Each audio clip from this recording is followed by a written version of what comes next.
The foundation you try to skip. The spiritual instinct is to rise above fear, desire, and ego as fast as possible. The older traditions say the opposite. This essay is about the three drives at the base of the inner life, why suppressing them fails, and what they become when you own them instead of being owned. To the constantly reiterated question, what can I do? I know no other answer except become what you have always been, namely the wholeness which we have lost in the midst of our civilized, conscious existence. Carl Gustav Jung, The Undiscovered Self. A man builds everything, the house that keeps the world at a safe distance, the accounts that will never run dry, the position no one can take from him. He reaches the far end of 30 years of effort, stands in the middle of all of it, and feels worse than when he began. Nothing is missing, but something is very wrong.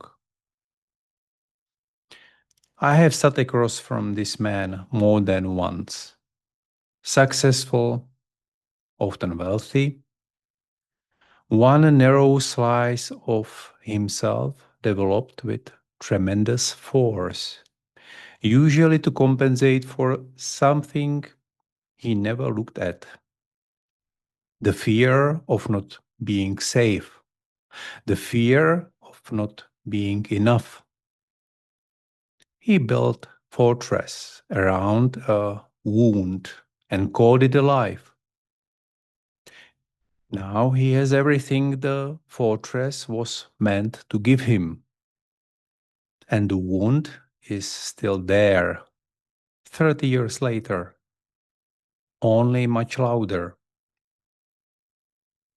He did not have a strategy problem. He had a foundation he never laid.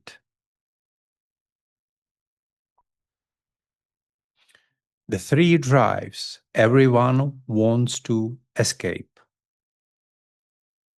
The traditions that mapped the inner life put three drives at the base of the body and named them without flinching: survival, desire, personal power. Without the incense, fear, wanting, and ego. The modern spiritual reflex is to treat all three as the enemy. Quiet the ego, dissolve desire, rise above fear. Much of contemporary spirituality is a sophisticated technique for not feeling these three things.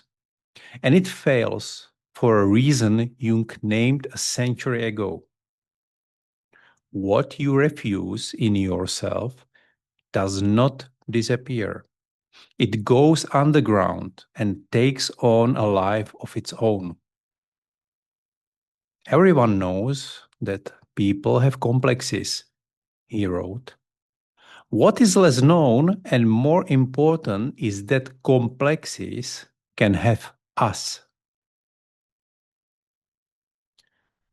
Jung gives a case that says it better than any argument. A man, modest to a fault, self-effacing, always content with the place at the back of the room, every trace of ambition suppressed, his dreams filled night after night with Napoleon and Alexander. The humility and the secret megalomania were one fact seen from two sides, The ambition he refused to own had not gone anywhere. It had moved to where he could no longer see it, and from there it ran him. The man who has descended his ambition is usually the most ambitious in the room. He has only lost the ability to watch it. So, the old instruction is stranger than the modern one. Not kill these drives, cultivate them. A drive you have mastered is not a drive you have amputated. The amputated one takes a limb with it and comes back deformed.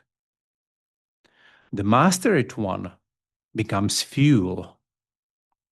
Take desire, the one people are most eager to be rid of.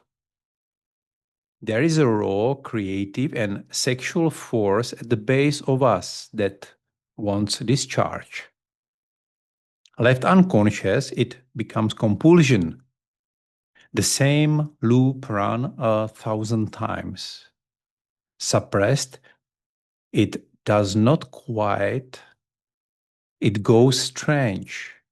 This is where Tantra breaks with the ascetic instinct. It saw that clamping down on a drive this strong produces neurosis, not freedom, and chose redirection instead. The same energy that spends itself downward can be turned upward, and it is the same energy the whole way. Satyananda puts it plainly. It is reproduction at one level, love and a longing at another, and refined further, it is what Einstein used to reach relativity and what a musician uses to make something out of air. One force, three floors. You do not reach the top by escaping the ground floor. You carry it up. Focus your scattered light into a beam rather than switching off the lamp. Why the ego is not what you think it is? The ego is not the enemy. For Jung, it is the center of the field of consciousness, the point to which everything you are aware of refers. The inner work does not destroy it, it demotes it. The ego keeps its place as the center of consciousness and finds it is not the center of the whole person. A part of the personality, in Jung's word, not the totality. Hard to live, but not annihilation. And Jung was blunt about dissolving the ego rather than demoting it. He called it a catastrophe. The self, he wrote to Jaffe, can become conscious only if the ego stands firm. A person with no ego is not enlightened. He is flooded, and being flooded is not freedom. Everyone remembers the sentence, "You have the ring of power." Almost no one noticed that Tolkien's book says the reverse. You do not have the ring has you. The hunger for power, the ego left to itself, becomes the thing you serve and quietly subordinate everything else to, while telling yourself you are in charge. The question is never whether you have power, it is who is holding whom. Here, the tradition does something the self-help shelf never manages. It gives you an image of the transformation rather than an instruction for it. In the Devi Mahatmya, a text more than 15 centuries old, the goddess rides against an army of demons. Read carelessly, it is a war story. Read, as the commentators have always read it, the demons are the forces inside a person that ego and ignorance have turned destructive. Mahishasura keeps changing shape the way self deception puts on one mask after another, and he is named as the sum of the six passions: desire, anger, greed, pride, jealousy, and delusion. And then the detail that separates this from every fantasy of conquering your lower nature, written into the Sanskrit itself, not added by interpretation. The goddess does not strike out of hatred. The text says she is ever intent on benevolence towards all, and that the enemies she kills are purified by the touch of her weapons, spared long torment, lifted rather than punished. She destroys what is harmful as an act of mercy, aimed at what damages you, never at you and never at another. Fear is not beaten down, it is met, and on the field it becomes courage. Not by pretending it's gone, but feeling it and learning to stand in the tension without breaking. Reading this text through the third center is my own bridge between two traditions, not something the classical commentator sets out. That works through the three gunas. The join is mine, and I would rather you knew it than mistook it for something other than it is. I can name the mechanism, I cannot make it happen in you, and I distrust anyone who can say he can. What I can tell you is what I have watched in myself and in people I guide. The drive you sit with long enough stops being the thing that owns you. What the base becomes: fear faced instead of fleet, becomes discernment, the old nervous alertness turned into an instrument for knowing what to move forward and what to leave. Wanting, owned instead of amputated, becomes direction, a clear read on what you actually want rather than the diffuse ache for something else.